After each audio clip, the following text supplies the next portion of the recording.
तो विपक्षी पार्टियों के साथ ही साथ बीजेपी की सहयोगी पार्टियां भी मांग कर रही हैं। उत्तर प्रदेश में चुनाव है, समाजवादी पार्टी, राजभर की पार्टी, बीएसपी, तमाम पार्टियों की मांग है कि जातिगत जनगणना कराए सरकार। और चूंकि जनगणना कुछ समय के बाद शुरू होने वाली है, ऐसे में क्या सरकार इस दिशा में कदम आगे बढ़ाएगी? पासवान जी। नहीं चित्रा जी ऐसा है कि पिछड़ों के प्रति अब अपना प्रेम का प्रमाण पत्र लेने की आवश्यकता है क्या किसी से? हमारे प्रधानमंत्री स्वयं जानते हैं पिछड़ा होना क्या होता है। उन्होंने पिछड़े होने का दंश झेला है और निरंतर अपने नीति के माध्यम से, अपने काम के माध्यम से वो साबित करते रहे हैं।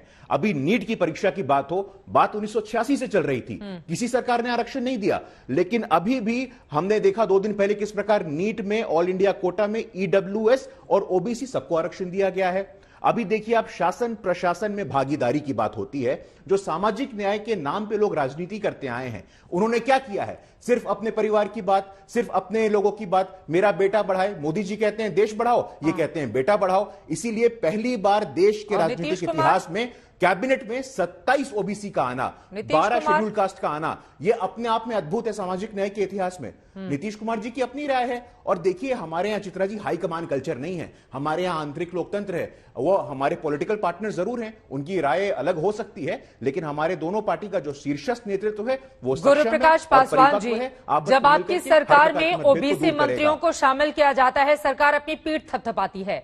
नीट को लेकर आप खुद अपनी सरकार की पीठ थपथपा रहे हैं इस वक्त। तो जब इतनी ही पीठ थपथपाई जा रही है, तो जातिगत जनगणना से फिर डर कैसा है? क्यों नहीं करवा लेती है सरकार? चित्रा जी डर का सवाल नहीं खड़ा होता है। और जैसे मैंने कहा, कोई जातिगत जनगणना पैमाना है क्या? कोई मापदंड है क्या सामाजिक न्याय का? प्रधानमंत्री जी खुद इस वर्ग से आते हैं और जैसा कि मैंने कहा, वो जानते हैं इस देश में पिछड़ा होना क्या होता है। लगातार हम भी नीतियों के माध्यम से हम ये प्रयास कर रहे हैं। चित्रा जी, मैं आपको सुबह का स्मरण कराना चाहता हूं, जब प्रधानमंत्री जी, मैं जरा मुझे 10 सेकंड का समय दीजिएगा, जब प्रधानमंत्री गरीब कल्याण संकल्प योजना के लोगों से बात कर रहे थे, तब राहुल गांधी जी क्या कर रहे थे? विपक्ष के लोगों को इकट्ठा कर रहे थे। प्रायोरिटीज दिखती हैं, किसकी प्रायोरिटी क्या है ये देश ने देखा है। चलिए ठीक है, राजपाल कश्यप जी, वो बार-बार इस बात का, सबका विकास और सबका विश्वास हमारी प्रतिबद्धता है। ठीक है, राजपाल कश्यप अभी टीवी स्क्रीन पर हमें दिखाई नहीं दे रहे हैं। सीधे आपका, अरुण राजभर जी, आपका रुख करते हुए, चूंकि अब तो बीजेपी के साथ आपकी नजदीकियां भी होने लगी हैं, जरा बताइए अचानक से राजभर साहब को क्यों याद आ गई कि जातिगत जनगणना होनी चाहिए? क्या फायदा हो जाएगा इससे देश को या फिर प्रदेश? देखिए, जातिगत जनगणना होने से जिन जातियों को आजादी के बाद से अब तक लाभ नहीं मिला है, नौकरियों में, शिक्षण संस्थानों में लाभ नहीं मिला है, उन जातियों को लाभ मिल जाएगा। माननीय प्रधानमंत्री जी उत्तर प्रदेश आए थे 2017 में, तो कहे थे मैं पिछड़ों का बेटा हूं। तो पिछड़ों का बेटा बनने के बाद उससे पहले विपक्ष में थे, तो कहे थे कि मेरी सरकार बन जाएगी तो मैं जातिगत जनगणना कराऊंगा। 7 साल की सरकार चल रही है। आपका ऑडियो साफ नहीं आ रहा है, मैं दोबारा आपका रुख करूंगी, फिर आप अपनी बात को आगे बढ़ाएगा। अभिषेक झा जी, नीतीश कुमार को भी अचानक से क्यों सूझ गई कि जातिगत जनगणना होनी चाहिए? क्या फायदा हो जाएगा? 16-17 साल से माननीय मुख्यमंत्री हैं बिहार के, गिनाए ना कि गरीबों और पिछड़ों के लिए क्या काम किया है? जातिगत जनगणना के आधार पर ही विकास तय किया जाएगा क्या? चित्रा जी, आपने कहा कि अचानक से कैसे सूझ गया। देखिए, ये जाति जनगणना कराने की जो हमारी पार्टी की मांग रही है, हमारे नेता की मांग रही है, या कोई नई मांग नहीं है।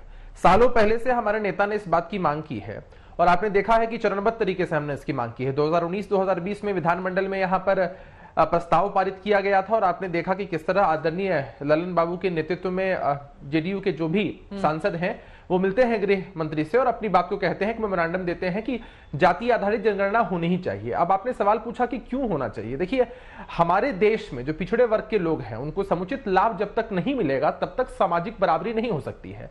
और केंद्र सरकार की कोई योजना हो, प्रदेश की सरकार की कोई योजना हो, इन सारी योजनाओं का आधार जब लोगों तक पहुंचना होता है तो वो जाति पर आधारित होता है कई बार कि इस विशेष वर्ग या इस विशेष समुदाय के लोग कितने सालों से मुख्यमंत्री हैं? 16 वर्षों से मुख्यमंत्री हैं और उनको पता नहीं है कि वहां पर कितने गरीब हैं, कितने पिछड़े हैं, किन लोगों को सरकार की योजनाओं का ज्यादा लाभ मिलना चाहिए, किन लोगों तक सरकार की पहुंच ज्यादा होनी चाहिए। और आपने कहा कि बहुत वर्षों से हमारी मांग है, नहीं, बहुत वर्षों से हमारी मांग है। फिर बिहार के लिए स्पेशल राज्य के दर्जे की भी मांग तो बहुत वर्षों से है।